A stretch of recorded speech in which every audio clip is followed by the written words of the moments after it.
Here are some video solutions from the other worksheet which concern how do you find an angle of elevation or an angle of depression. So again, the first thing that we should do is to fill in our sine, cosine, and tangent. So sine O over H, cosine A over H, and tangent O over A. In this particular problem, we again need to draw the picture.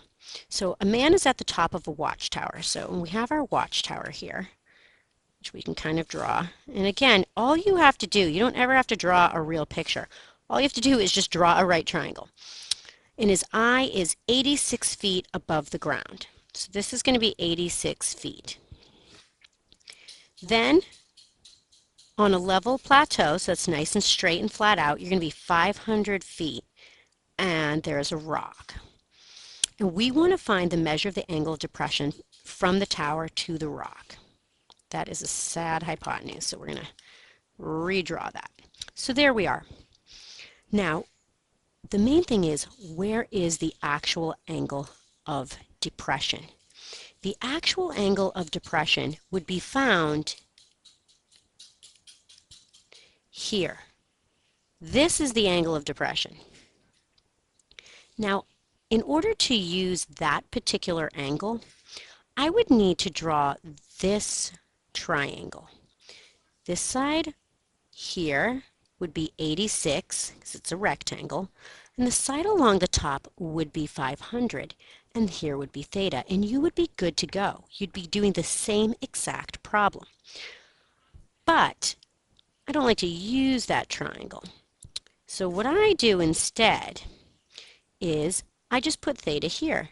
The angle of elevation and the angle of depression have the same measure, even though they're in different locations, because they're alternate interior angles going with parallel lines. So you're fine. I just put theta right here, and now we're going to label our triangle OA and H from the angle we want to use. And I want to use this angle. So if I look at that, this side, if you follow, is O, this is A, and this would be H. We want to know the angle. Since we are given two different sides, we know the A side and we know the O side, we're going to again use tangent because that is the only thing that uses O and A. So we're going to write tangent, we don't know theta, so put a variable, equals opposite 86 over adjacent 500. Now in order to enter this into our calculator, in order to solve for theta, we don't divide by tangent, we undo the tangent. So what it will really look like is this. You're going to do tangent to the -1, so that's the inverse, and you're going to ask your calculator to divide these. And it's going to go and look up what 86 divided by 500 is, and it's going to magically look into the tangent column till it finds the right degrees. So take a moment and enter this into your calculator.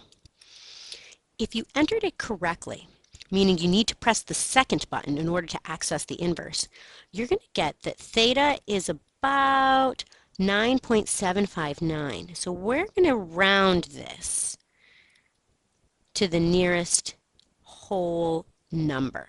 So this 9.7, this 0.7 is going to round that up to 10 degrees, which is very shallow. This was an instance where we only knew two of the sides, but every once in a while you'll know all three of the sides, and I don't really want you to panic. So I'm going to give you an instance where you know all three sides.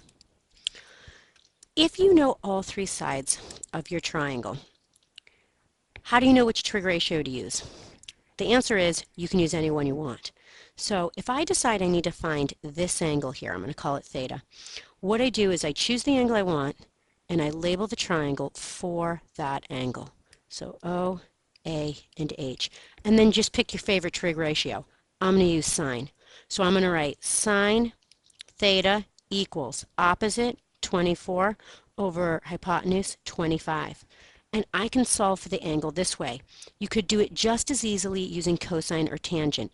If you know all three sides, you just pick the trig ratio you like best and use that.